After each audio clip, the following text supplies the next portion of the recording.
Hello students, आज हम करेंगे question converting non terminating number in P by Q form.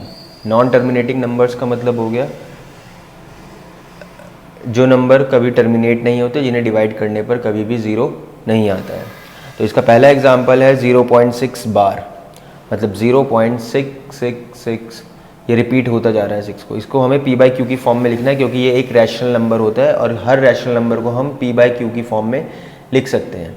तो ये भी एक रैशनल नंबर है, तो इसे भी हम किस फॉर्म में लिख सकते हैं? पी बाई क्यू की फॉर्म में लिख सकते हैं।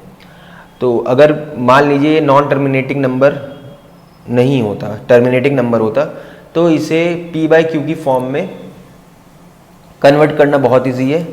एग्जाम्पल के लिए जैसे हम लिख सकते हैं 0.6 होता है ये सिर्फ, तो इसको हम डायरेक्ट 6 अपॉन में 10 लिख सकते थे और ये आ जाता 3 अपॉन में 5 आंसर। बट अब क्या है कि ये 6 बार बार रिपीट हो रहा है, तो इसको कन्वर्ट करने के लिए जो मेथड है उसको हम देखते हैं। तो सबसे पहले हम क्या करेंगे, जिसको भी हमें पी बाई क्यू की फॉर्म में लिखना है उसे x मान लेंगे। लेट x इक्वल टू 0.6 बार, 0.6 बार। इसके बाद मल्टीप्लाई करनी है। पॉइंट के बाद कितने नंबर हैं? एक नंबर है। अगर पॉइंट के बाद एक नंबर है तो मल्टीप्लाई बाय 10 होगा, 2 है तो 100 होगा, 3 है तो 1000 होगा। जितने भी नंबर्स होंगे उतनी बार उतनी ज़ीरोज़ के साथ मल्टीप्लाई हो जाएगी। तो सबसे पहले multiply by 10 both side. x की मल्टीप्लाई 10 से करेंगे, 10x इक्वल टू 6.6 आएगा इसका आंसर। किस टाइप से आया ये 6.6 ये देख लेते हैं। अगर 0.6 बार है, इसका मतलब क्या है, ये 0.666 कई बार मल्टीप्लिकेशन है। अगर हम 10 से मल्टीप्लाई करते हैं तो ये पॉइंट लेफ्ट साइड में शिफ्ट होता है, अगर डिवाइड करते हैं तो वो राइट साइड में शिफ्ट होता है। अभी हम क्या कर रहे हैं? मल्टीप्लाई कर रहे हैं, तो ये राइट साइड में शिफ्ट होगा। अगर एक 10 से कर रहे हैं तो एक डिजिट, 100 से कर रहे हैं 2 डिजिट, 1000 से कर रहे हैं 3 डिजिट्स। इसी तरीके से ये इधर की तरफ शिफ्ट होता है। अगर हमने 10 से मल्टीप्लाई कर दी, इसकी मल्टीप्लाई बाय 10, तो ये हो जाएगा 6.66 और इसको हम ये लिख सकते हैं 6.6 बार। तो ये इस तरीके से आ गया। अब पॉइंट के बाद 6 बार है, यहाँ भी पॉइंट के बाद क्या है? 6 बार है। ये इक्वेशन फर्स्ट हो गई, ये इक्वेशन सेकंड हो गई। अब हम क्या करेंगे? इस इक्वेशन में से इस इक्वेशन को माइनस कर देंगे, क्योंकि पॉइंट के बाद अगर नंबर सेम आ जाता था उसे हम माइनस कर देते हैं। Subtract equation first from equation second.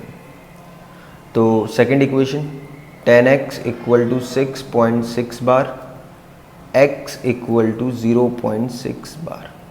Second equation, first equation minus 10x में से एक x गया, 9x, और 6 बार से 6 bar cancel, 6x equal to 6 upon में 9। ये मल्टीप्लाई था, डिवाइड था, इसे हम कैंसिल आउट कर देंगे 3 से। आंसर आ जाएगा 2 अपॉन में 3। इसका मतलब हो गया 0.6 बार इक्वल टू 2/3। तो हमने इसको किस फॉर्म में लिख दिया? P बाई क्यू की फॉर्म में लिख दिया। अब एक एग्जाम्पल दूसरा लेते हैं। इसके बाद हम लेते हैं दूसरी इक्वेशन। दूसरी इक्वेशन कैसे बनेगी? मल्टीप्लाई करना है कितने नंबर से? जितने पॉइंट के बाद ज़ीरोज़ हैं। तो पॉइंट के बाद कितने ज़ीरो, पॉइंट के बाद कितने डिजिट है? 2 डिजिट्स हैं, तो मल्टीप्लाई बाय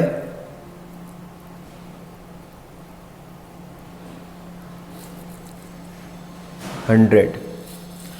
अब 100 से मल्टीप्लाई करेंगे तो x का क्या हो जाएगा?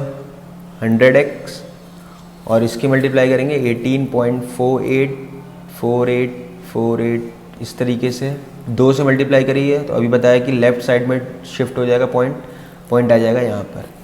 तो इस ये आ जाएगा 1, 8, 48.48 बार। ये आ गई सेकेंड इक्वेशन। पॉइंट के बाद डिजिट्स सेम है, 0.48, 0.48। तो इस इक्वेशन में से इसको माइनस कर देंगे। Subtract equation first from second. अब माइनस करेंगे तो 100x equal to 1848.48 bar, x equal to 18.48 bar. Minus करना है। 100x में से x गया, 19x, 0.48 कैंसिल, माइनस करेंगे 0, 3, 8, 1। तो x इक्वल टू क्या आ गया, 1830 अपॉन में 99। 3 से कैंसिल आउट कर देंगे, 610 और यह आ जाएगा 33। तो x इक्वल टू 610 अपॉन में 33। That means 18.48 bar equal to 610 upon में 33। तो हमने नॉन टर्मिनेटिंग नंबर को p/q की फॉर्म में एक्सप्रेस कर दिया। नेक्स्ट एग्जांपल 0.47 बार। इस क्वेश्चन में और इस क्वेश्चन में क्या फ़र्क है? पिछले वाले क्वेश्चनों में पॉइंट के बाद जितने डिजिट थे उनके ऊपर बार लगा हुआ था, अभी क्या है, बार सिर्फ 7 के ऊपर है। इसका मतलब ये नंबर 0.47777 रिपीट हो रहा है। सिर्फ 7 ही रिपीट हो रहा है, 4 रिपीट नहीं हो रहा है। करना वैसे ही है सेम। सबसे पहले let x equal to 0.47 bar. Point के बाद डिजिट्स कितने हैं, 2 डिजिट्स हैं, 4, 7। तो मल्टीप्लाई बाय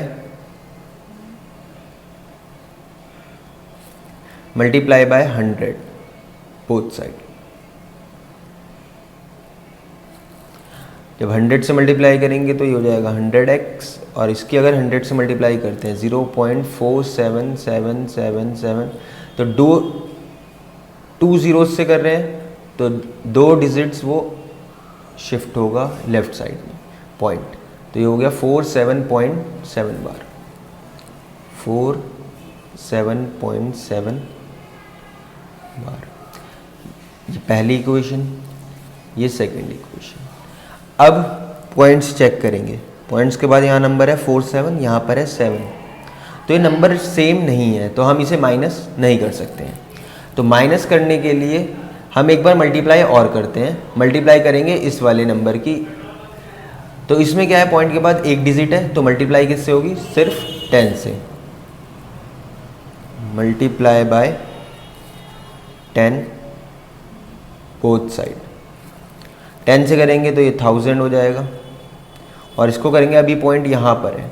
अगर हम पॉइंट को मल्टीप्लाई करते हैं 10 से तो ये एक शिफ्ट होगा, पॉइंट यहाँ पे आ जाएगा। तो नंबर हो जाएगा 477.7 bar, 477.7 bar.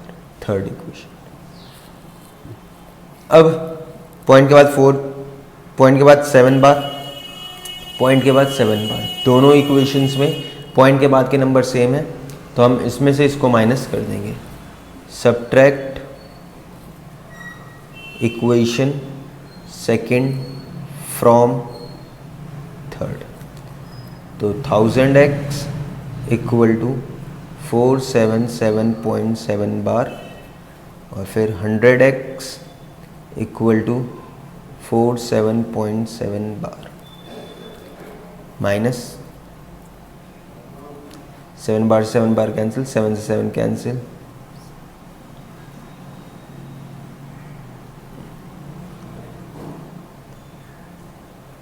900x, x equal to 430 upon में 900, 43 अपॉन में 90। तो it means 0.47 bar equal to 43 upon में 90। इसको हमने कन्वर्ट कर दिया p/q की फॉर्म में। होप आप लोगों को ये क्वेश्चन समझ में आया होगा। अगर समझ में आया तो चैनल को सब्सक्राइब करें, वीडियो लाइक करें और शेयर करें अपने दोस्तों के साथ। कुछ एग्जांपल्स आप खुद भी कर सकते हैं, इनके कुछ एग्जांपल्स मैं लिखवा देता हूँ। इस टाइप का एक क्वेश्चन ये हो सकता है एग्जांपल इसका 0.235 बार सिर्फ 35 के ऊपर। ये एग्जांपल ट्राई करें। Thank you.